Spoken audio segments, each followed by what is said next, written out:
Here's hoping you'll never have to, but just in case, let's talk about changing a flat tire.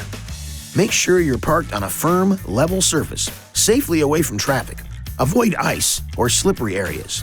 Also, make sure the ignition is off. Put the vehicle in park, turn the hazard lights on, and firmly set the parking brake.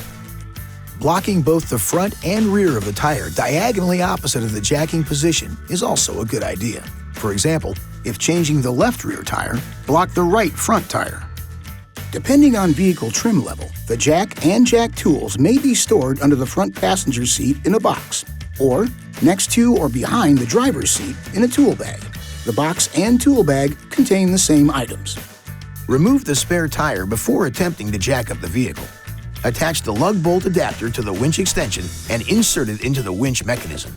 Rotate the wheel wrench handle counterclockwise until the spare tire is on the ground, with enough cable slack to allow you to pull it out from under the vehicle. Remove the retainer nut, and then you can lift the spare tire off the ground a bit to help in releasing the retainer. Now just tilt the retainer at the end of the cable and pull it through the center of the wheel. Loosen, but do not remove the wheel bolts by turning them counterclockwise one turn while the wheel is still on the ground. Now look for the proper jacking locations. The front jacking location is located behind the front tire and in front of the driver or passenger door. The rear jacking location is located in front of the rear tire and in front of the leaf spring mount.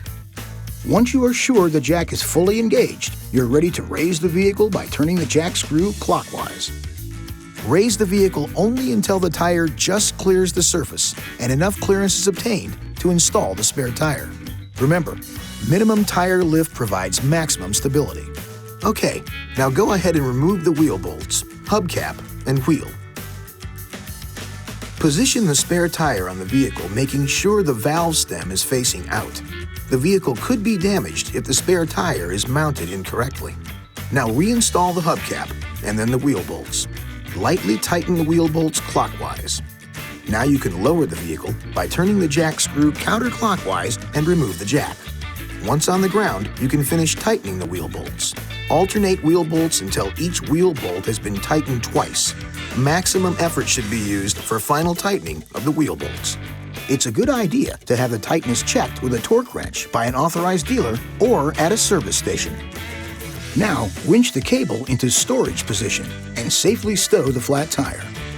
Stow the jack and jack tools back in their proper location and you're ready to go. This video is not intended to take the place of your owner's manual. For complete details and other important safety information, please see your owner's information.